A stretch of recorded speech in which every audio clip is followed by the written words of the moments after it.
This is going to be your opportunity. I've got a few questions, but it is going to be your opportunity, anything from today or anything not covered today, to ask questions about. No question is silly. It's not a personal consultation, though. Okay, it's not. Alan doesn't want to know your discharge or anything. But I've got some sort of questions, as I say, already prepared. There we are.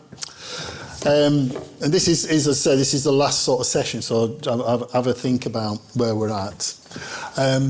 You are going to get that opportunity again, because it's your fairy godmother again. So don't forget, Carl, you didn't answer this at the beginning. You know, if I could give you whatever you wanted for 5 years to change in healthcare, it might be something that's already been said, so you did it. Alan, did you have an opportunity? You did, didn't you?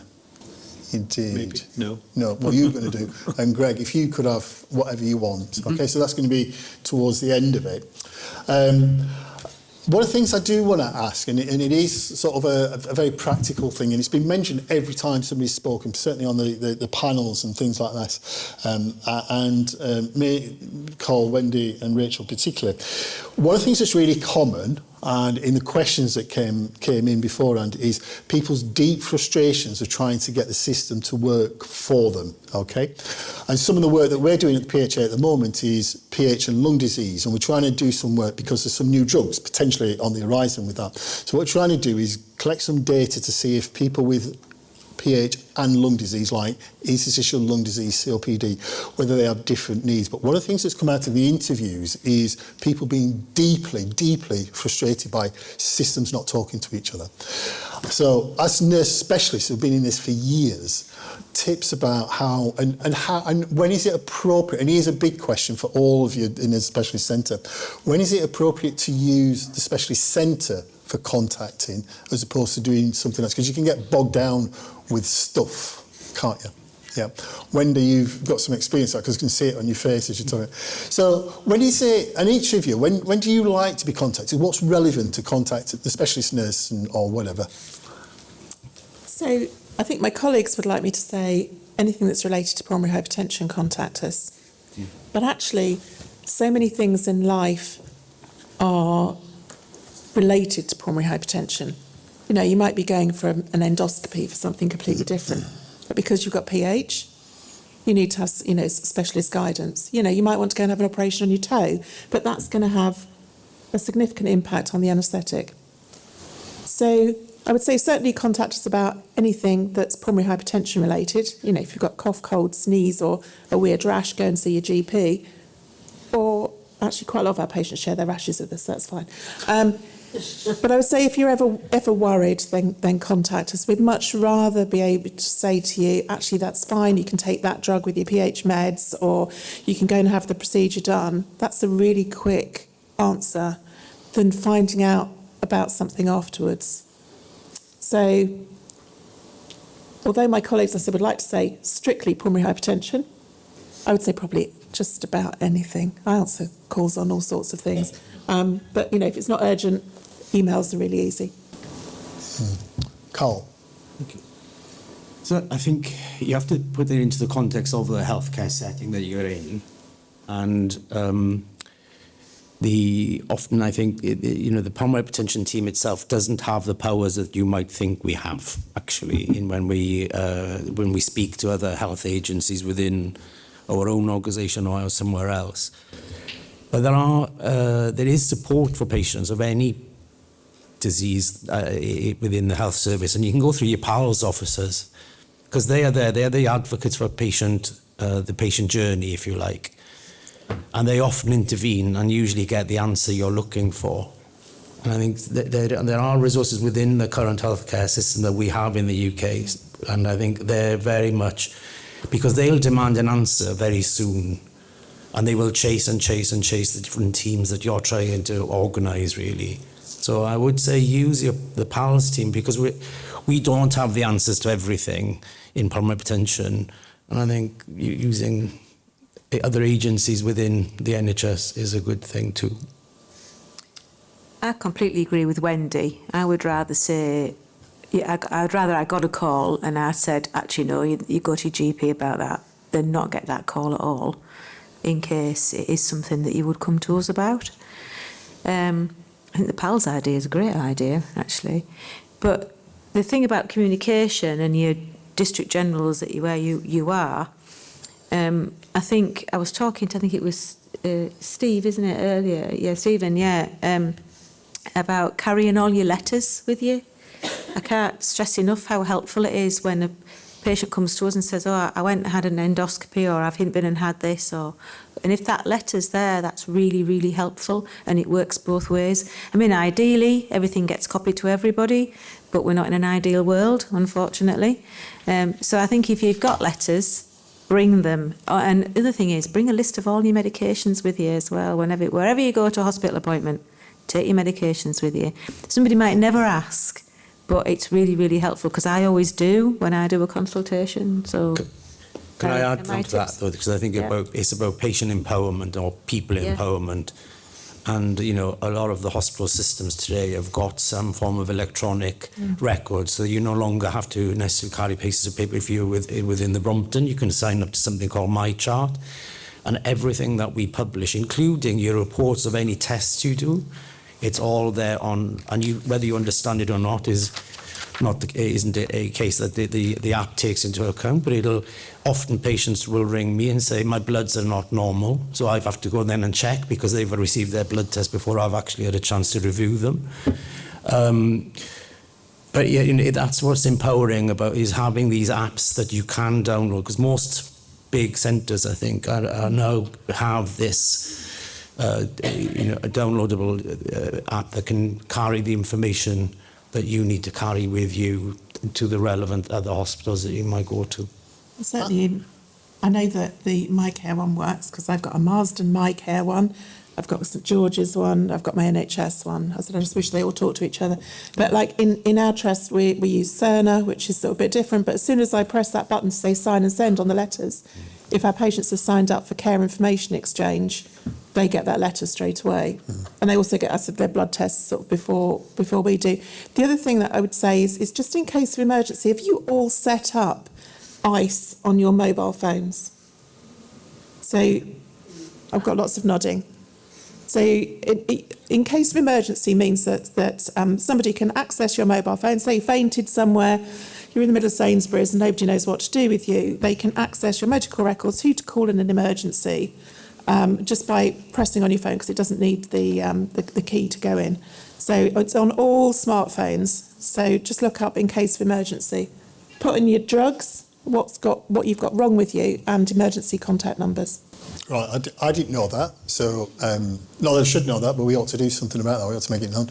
Alan, it makes me think about apps and devices and programs. And what are your thoughts? I mean, it's not exclusively yours, but why?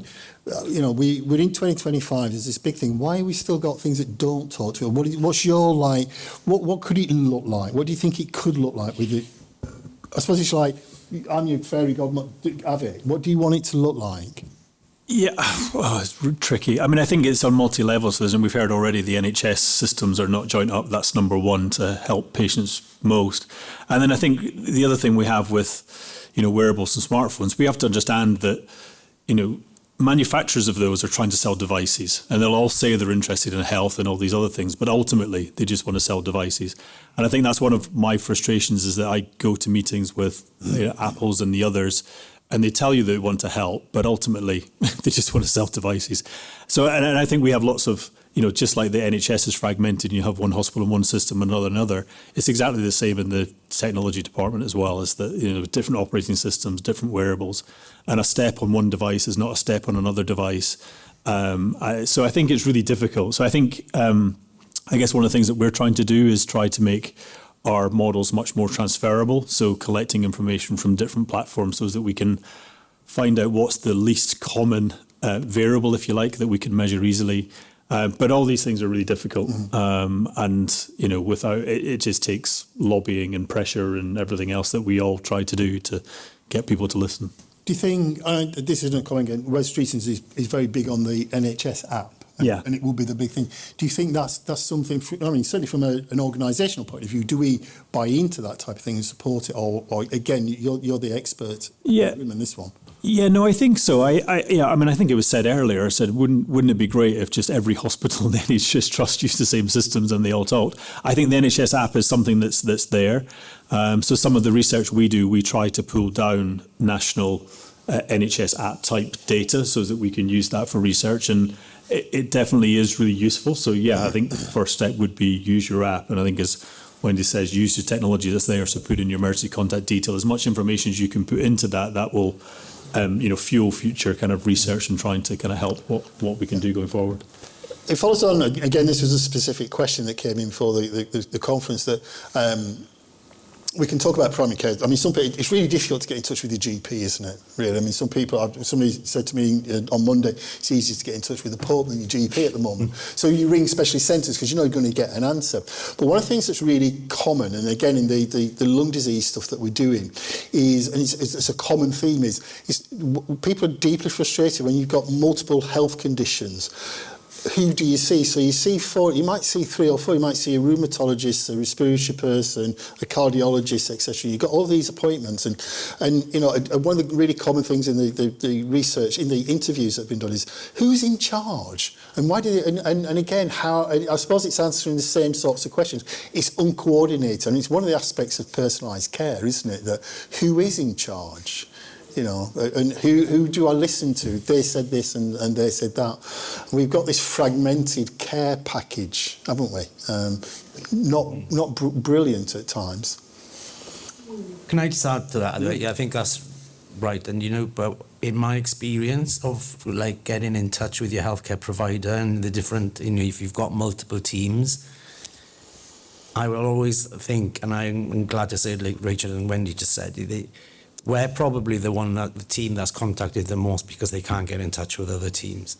And if you can't get in touch with us as a team, we often want to know why. And and it's a disappointment if you think so we can't get hold of you, because we try to be as flexible and reachable as possible. But often a lot of other specialist teams, maybe because they don't have a specialist nurse sometimes, but even if they do, they will only deal with very specific aspects of your life.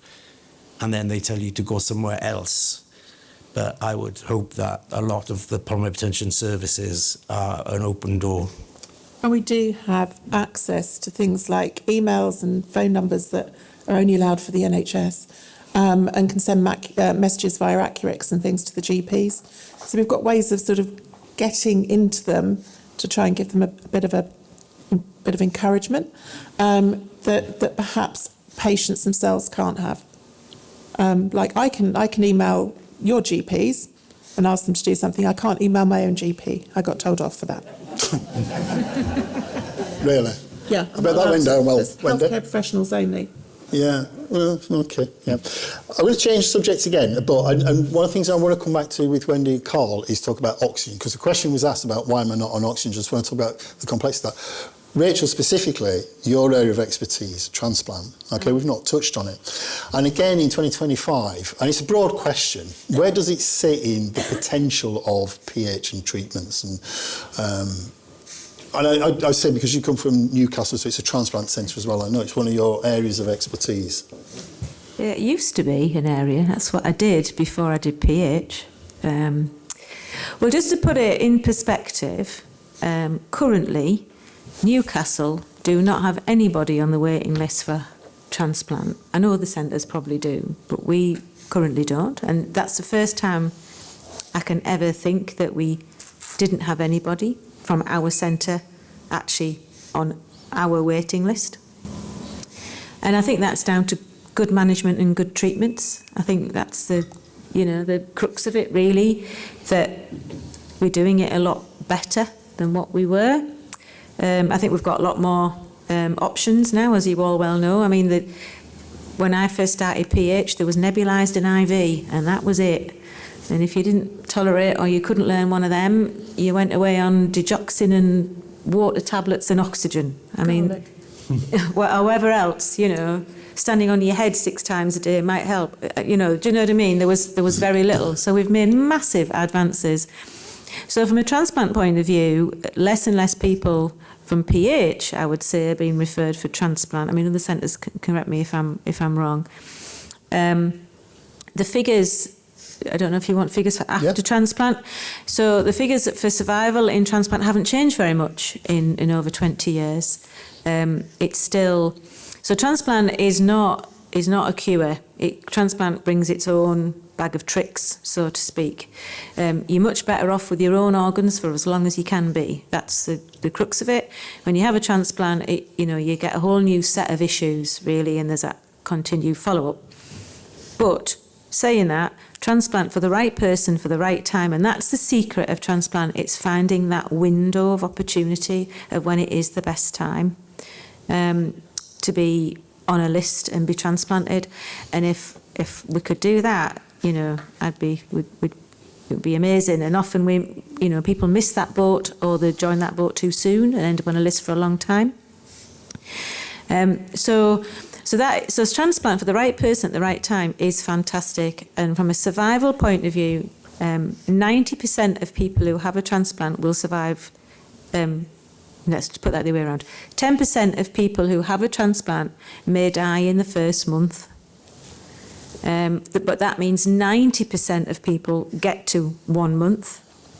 And actually 70% of people, this is lung transplant, 70% of people who have a lung transplant will be alive at 5 years, and 50% will be alive at 10 years.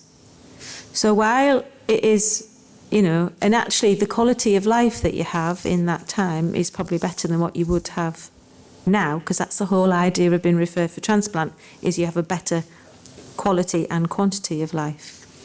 So I can see some faces going, God, they don't sound very good figures to me. But actually, that's what they are. And remember, that's averages. That doesn't mean to say that would be you. You might be part of those 50% that live for 10 years after your transplant. And that explains why we wait as long as we can, and you have to be sick enough to have a transplant, but well enough to have a transplant. It's that secret window. Is that what you wanted? And it's not like it is on Holby City. You can't turn up and have it done within 40 minutes. You normally need to be known by the transplant team for a long time. I mean, it's down to size and blood group, predominantly for heart and lungs.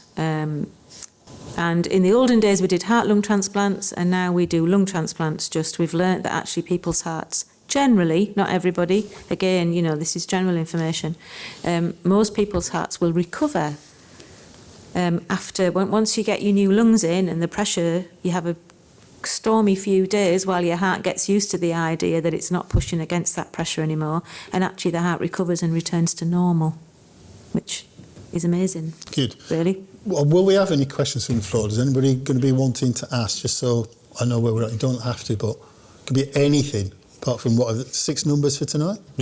Anybody? Okay, we'll come. It's not really a question. It was about the mental health bit. Hang on, just hang on. Wait for microphone. Oh yeah, sorry, microphone. Is it? Are we working? Yeah, smashing. Yeah, sorry, it was actually about the mental health part. I just wanted to say thank you to Gregg. As you know, I recently graduated as a counsellor, and my dissertation was on mental health and pH. And when I did my research, actually there isn't a lot of research out there with pH and mental health. There was a lot of COPD and mental health, and those ones. But within the UK, it was very limited. So I used a lot of your research in my dissertation, so I quoted you quite a bit. And so when I got to meet you, I was like, oh, it's Gregg Rawlings, I used you. But yeah, so I just wanted to actually say thank you for continuing that research, because I know in my field where I do want to start counselling pH patients, your research actually really does help, because there is a need for it.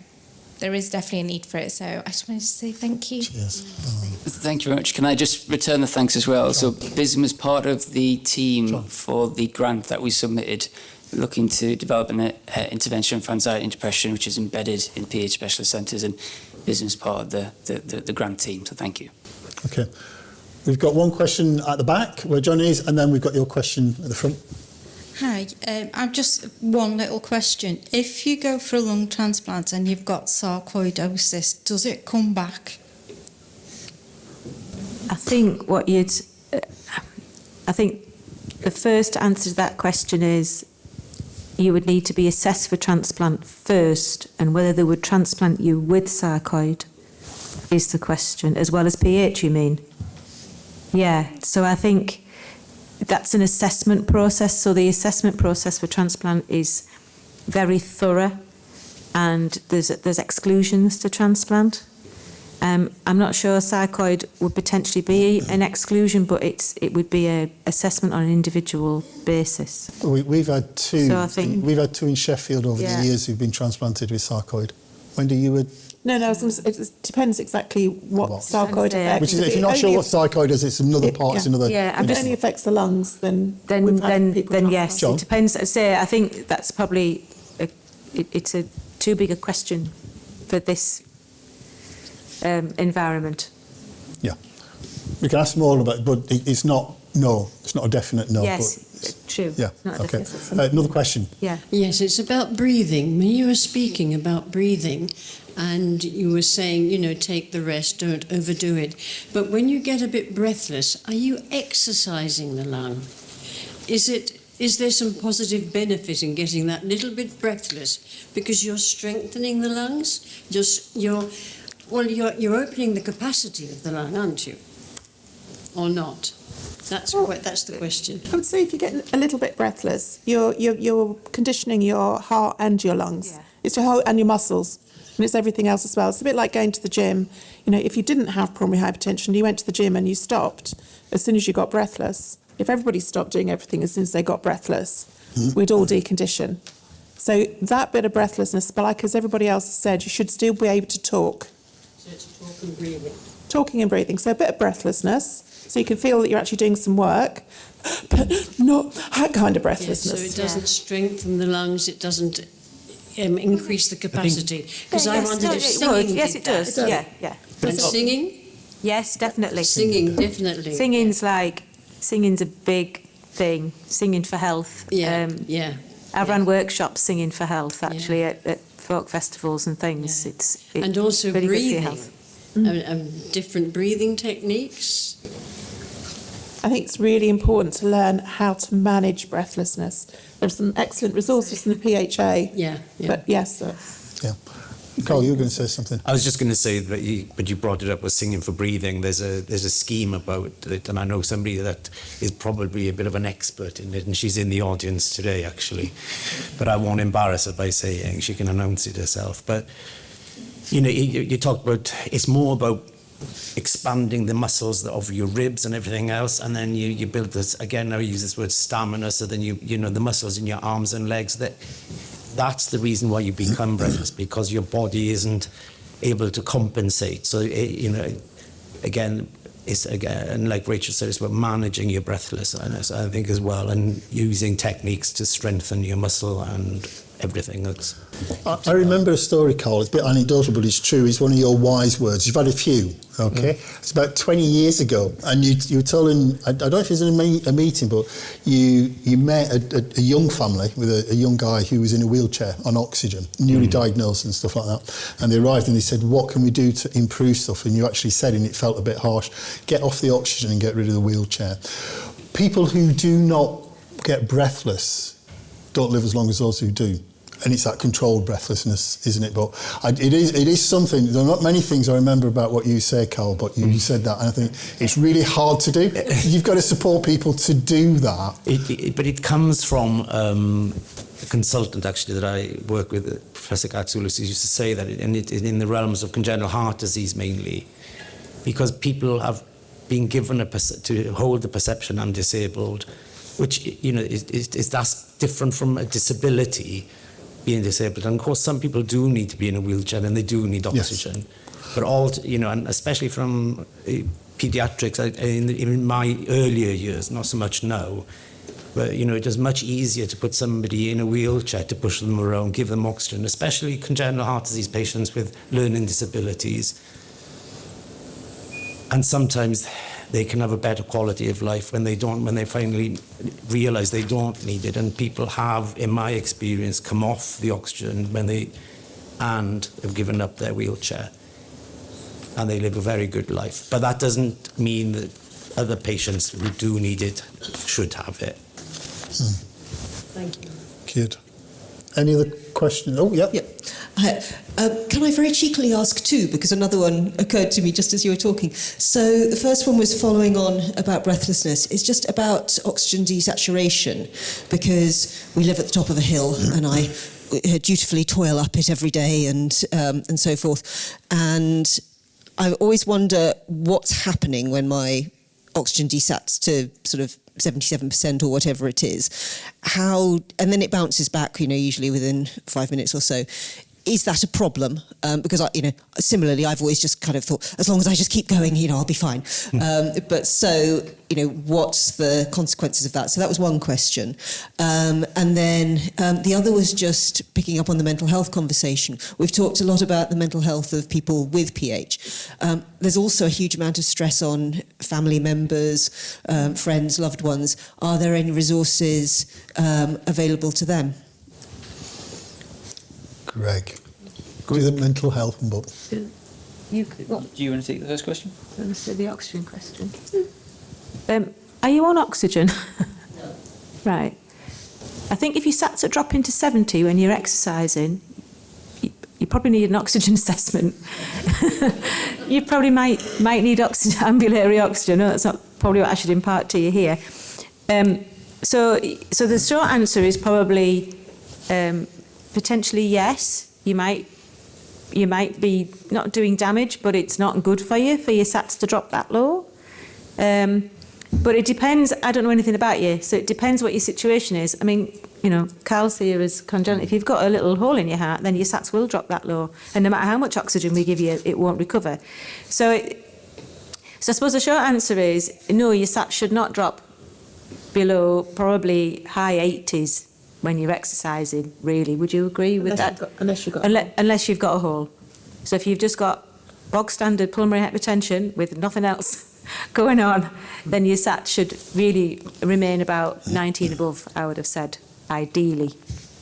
So that's the first answer to that question. So maybe get a proper assessment and see what your sats are really doing. Like maybe next time you're having a 6-minute walk test or whatever, talk to whoever looks after you.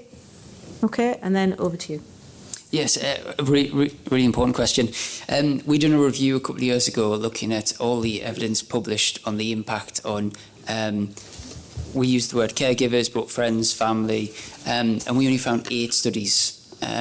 We done our own research. It was a small sample, so I think we had about 20 to 30 caregivers. Apologies for using that term, but and what we found was that there was no significant difference between rates of anxiety and depression between the caregiver group and the group of individuals living with pulmonary hypertension. Rates were both high, and as was caregiver burden and fatigue. So there is clearly a need. In terms of resource, I believe PHA UK have a specific network for caregivers. I was going to ask, yeah, we do. Yeah. It's not growing. It's there. It's not growing, but it's getting resources. It's good having a group. Carl, do you want to? I mean, I don't want to break the confidence, but you're about to do a small study, aren't you? Looking at the impact on people who are carers. There's the work with Cardiff. Are you aware of that? Because I am, and you don't know that. No. Yeah, I'll tell you afterwards. Okay. Okay. I know it. It's okay. Yeah, don't worry about it. It's nothing big. It's just something that Chris talked to me about. So okay. Okay. But he's gone back to Australia. Yeah, but he's still impacting on. Go on. Can I just nip back to the oxygen question that you said in your words? I keep pushing through. John. And actually, if you're that breathless, you shouldn't be pushing through. That goes for everybody. We've mentioned it already today. Getting a little bit breathless when you're walking's fine, but if you're gone too far. And the big thing is listen to your body and stop and let your breath settle down rather than think, oh, it's only 5 more minutes until I can get home and sit down with a cup of tea. Because if you don't listen to your body will overtake anything that you do and you'll end up on the floor. So always listen to your body. It's good to be breathless, but if you get chest pains, you're lightheaded, you're starting to not make sense or waver about as you're walking.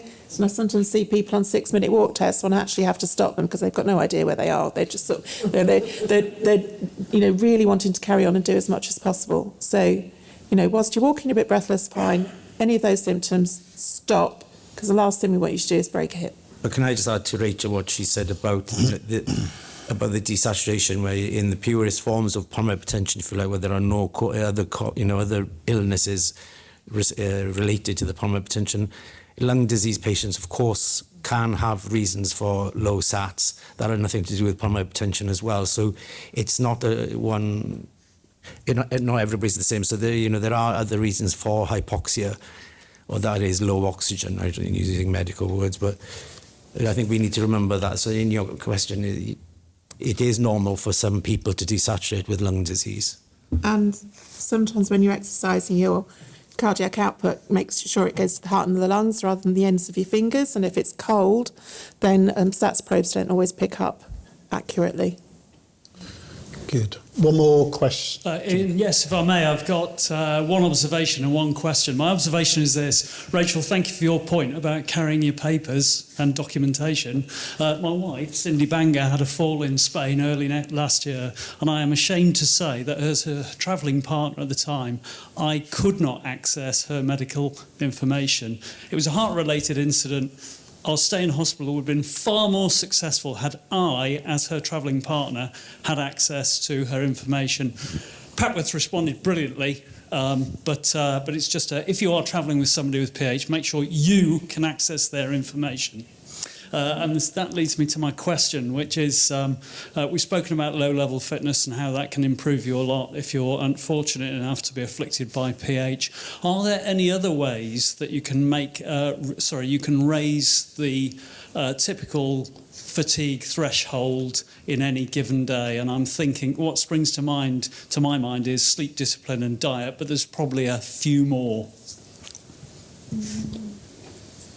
What people are thinking about, can I just tell the panel, particularly this, that we've just done some survey work.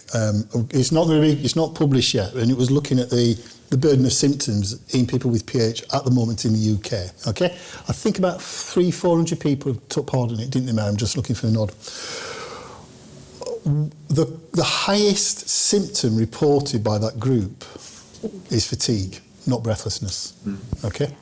Just to bear that in mind, and it didn't surprise me, but it confirmed something that I know in clinical practice to be the case. But can I just come back to your question, your point? And everybody can make things better by maybe becoming fitter and weller, eating better, sleeping better. But at the end of the day, I think it's a fair comment to say that most patients will say, I have good days and bad days, and sometimes you can't do anything about the bad days, and they just have to, because you can't go on charging through without taking time out and relaxing and resting, and sometimes the bad days are going to come whether you like it or not, and that's just part of the condition, I think.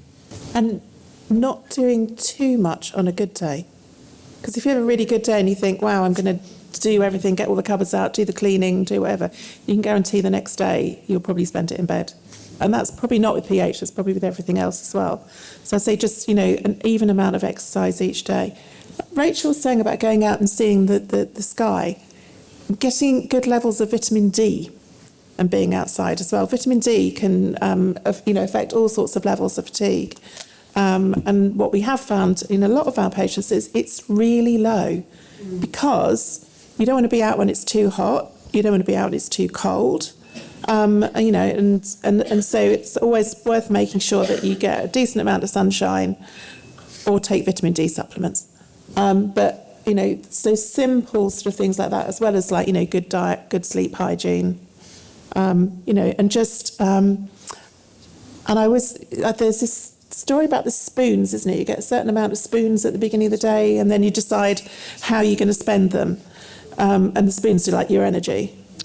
So if fatigue is a real problem, then just work out what are the most important things to do in the day. It's not going to be dusting, and never is. And I think in that time that you have and fatigue, choose something that you really want to do. And always have a list of things that other people can do for you. So when somebody says to you, is there anything that I can do for you?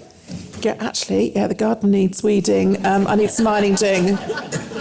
But if people ask, they're normally going to be prepared to do it. So if you have a nice list that just explains what it is. Mine will always be dusting and ironing. Okay. So, Can I just add as yeah. well? So we done some research looking at fatigue in people with pulmonary hypertension. So the same people who took part in the depression intervention booklets, 68 people, 87% of them scored above the clinical cutoff on clinical levels of fatigue. We also found that low mood impacts that relationship between fatigue and quality of life. So we know fatigue will negatively impact quality of life. But what we found is if someone is got low mood, if someone's depressed, that relationship is heightened. So thinking about all the other activities in addition to thinking about your mental health. I'll just add one more thing, because of course I'm always prattling on. Is if you feel tired, have a proper sleep in the afternoon. Don't try and stay awake all day and sit on the sofa and sort of like fall asleep and start snoring and things. If you're tired, go and lie down properly for an hour. Set the alarm to wake up. But don't feel guilty that you need to have an afternoon sleep. I think we should all be on the continent. And I mean, they all have siestas and an afternoon sleep, and it's a very healthy way of life. Whereas I think trying to sort of like push through and to have that sleep just after lunch when you are most tired is much better than trying to push all the way through, and then at like 5 o'clock, then you have several hours sleep and then don't sleep at night. So I think if you are tired, factor in a sleep as part of your treatment, not as, and don't feel guilty about it. Yeah. So I guess one quick comment, and I guess it's going right back to the very beginning when you had your video of Derek Redmond. So, even elite athletes who do nothing but train are perfectly fit, take rest days. And they stress their system a lot and they take rest days. And I guess the only difference, there's lots of difference, but the main difference is just the threshold for where your system is under stress is much, much lower than someone who's fit and healthy. So I guess what I'm trying to say is don't beat yourself up about feeling fatigued and stressed and needing a rest day, because even the fittest, healthiest people will do that as well. And I think that's really important just to bear in mind is, it's important to rest. We all need sleep. We all need days where we do nothing. So allow yourself to do it. Good. Oh, yeah, okay. And then we're going to have one more question because we've got to go on. Hello. A couple of questions, actually, if I may. Sorry. Just wanted to ask very quickly about breathlessness and anxiety, basically. So I get extreme, and I don't know if it's just me or if other people feel this as well, but the feeling of getting really breathless makes me really, really uncomfortable. It makes me not want to exercise. It really puts me off, and it means that I really dislike exercise because of it. I don't know if there's any resources or advice out there relating to how to kind of manage breathlessness and how to basically come to terms with it almost to an extent. So that would basically just help with exercise a lot. So that was my first question. And then the second one was relating to CTEPH. So at the moment with CTEPH, there's only one curative procedure, and that's the P surgery. And that's one, if you're eligible, which I'm not. And two, from what I understand, it doesn't always seem to work. And I was wondering if there's been any research done or any kind of new procedures being developed, aside from balloon pulmonary angioplasty, that in order to help other procedures basically to help deal with CTEPH. So, yeah, those are my two. Can I ask about the CTEPH that we just leave that, because that's not on the panel today. It's not irrelevant, but it's not on the panel today. And it's really specific. So I'm not being rude there. But resources. I mean, there is some resources, and you've sort of on the PHA website. It is one of the areas that we want to update. And as we know more, because some of those resources are quite old. I think, in fact, some of them include Janelle York, and so Janelle's not been around in the UK for 10 years. So that are there, but there are some techniques. Anxiety and breathing, and Greg, just... Yes, so I know, Ian, you mentioned CBT earlier. Yeah. So CBT is another name for cognitive behavioural therapy. It's one of the most common treatments that we use for things like anxiety and depression. But in a nutshell, CBT, the basic idea is that our thoughts, our emotions, our physical sensations and our behaviours are all connected. So it's the idea, if given any situation, it can trigger thoughts, emotions, physical sensations and behaviours. And sometimes that's helpful cycles, but sometimes it can also be unhelpful cycles. So the classic might be, for example, if we start to feel something in our bodies and we start to focus on that, it's not too long before we start to experience some of those negative thoughts and thinking about, well, what is this? What does this mean? And then before we know it, we're experiencing that symptom more, or we're focusing on it more. So CBT can help us to understand some of those patterns that we fall into and help us break out of it. The booklets via PHA UK, it focuses on some of them cycles that people fall into, recognising that there is an overlap between symptoms of anxiety and symptoms of pulmonary hypertension, thinking about breathlessness, symptom of PH, but also a symptom of anxiety. Good. Right. So I would say Pilates, yoga and pulmonary rehab are really good. Pulmonary rehab especially, because then you can exercise with somebody watching you and you know that you're fine. okay. So we're going to last bits here. So it's the fairy godmother stuff. So Alan, Greg, Carl, you might have answered this earlier, but you did. That's fine. I thought you did right at the beginning. Yeah, I saw the look in your face as if to say that Welsh look. I can ask for another one though, if I You can. You can ask for another one. Do you want to do it now? I would want one tablet that can just work on every receptor that you have that's causing your pulmonary hypertension, and that it's not going to give you horrible side effects. And it's going to be the magic bullet, that's what they call it. And it actually will hit. So it'll go in your body, it's like a little micron, and it'll search out the diseased bits, open them up, stretch them, make your blood vessels nice and thin again. And that would be my one wish, that we would have one tablet. Because we've got the perfect therapies, but they've got side effects. They lower your blood pressure, they make you sick, and they do all sorts of things. So, You don't need to tell them that. no, I know. But, you know, but I am telling them what my wish is to have the tablet that doesn't do that. Good. Yeah. Greg or Alan first? Go on, Greg, you go first. I think for me, it's a cliche. It's that idea of there's no physical health without mental health, and I think there's something around having more of the conversations around mental health and pulmonary hypertension. And I think it's part of that. It's thinking about routine screening. I think it's about building the evidence base. I think it's about monitoring. I also think it's about greater recognition of mental health in PH, which would help normalise it and destigmatise it, but also recognise that there's multiple factors, not just thinking about the symptoms of PH, but things like we've already talked about benefits and those sorts of stresses. So just greater recognition. Alan. So I'm going to ask for three. Three? Yeah, I thought you would do. Scientist for you. Yeah. So I think I'd probably think a little bit more holistically outside of pH, which I think would then have ramifications into pH. And I guess number one would be, can we stop thinking about 5 years is enough to fix all these problems that we have, because 5 years is just not enough. And it drives me mad as an academic when I have to try and demonstrate within 5 years of getting some money that we've had impact, because transformational change takes a long time. Anyway, so the next one, so I think one of the problems with, or the main problem with NHS is that it gets bogged down with dealing with a lot of diseases that are preventable. And I think largely, I work in cardiovascular, a chunk of cardiovascular is preventable. And I think if we could do stuff around, behavioural change, like we've talked about, diet, sleep, exercise, we could reduce the impact on the NHS. And I guess my third is that the capacity that frees up could be better used to support patients with PH and other kind of non-preventable diseases. Good. So we're going to come to an end because one of the things that's not healthy is being sat in a room in Birmingham during a really nice day. So before we finish, I just wanted to say a big thank you from me personally. What today has reminded me is why this community matters so much. That's what it's reminded me. Not just because of the science, and it's really important, and the advocacy, or the systems that we're trying to change, but because of the people. It's a people thing. It's stories, it's lived experience, and it's that strength that we find in each other. Okay, the one thing that I was going to say, because nobody's asked me what I would want, okay? Nobody's asked me what I would want. The one thing that I've learned, sorry, it's okay, Rachel. The one thing I've learned, and I am an old fart in PH, I've done it for 30 years. The one thing that makes the biggest difference to people is the other person, is the other thing. That's what makes a difference, is that thing, it's whatever it is. It doesn't necessarily need to be the same person. It's that one other thing, and it's really important. And, you know, after 25 years, the PHA is never just an organisation. It is a lifeline. I'm really pleased to hear that. It's a voice, it's a companion in the hardest days.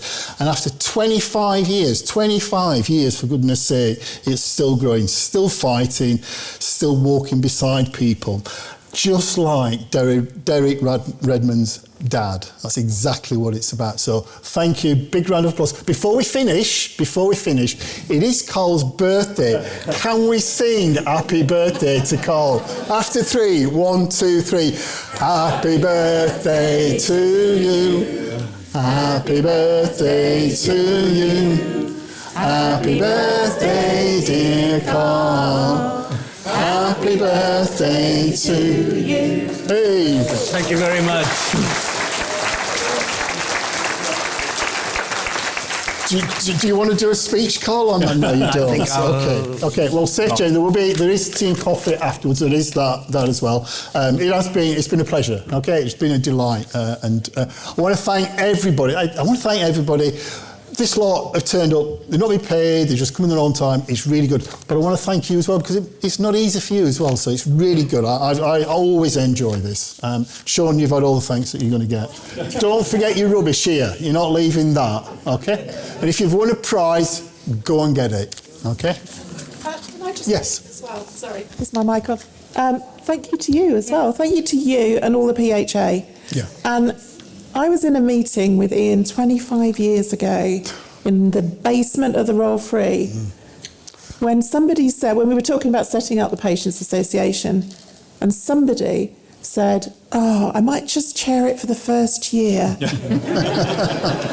And then we'll let everybody else take over. But can I just say, the PHA are the envy of the world. I go and speak to people in other countries, and nobody has a patients association as great as this. And what's really nice is it supports you as patients, but it also supports us as healthcare professionals as well. Because if we want something or a nice bit of, information to be able to give people, it will be sorted out. And I think that working with healthcare professionals, with the industry, with everybody else as well, and all with the patient at the very heart of it, has been very successful over the years. So thank you, everybody from the PHA, including Ian.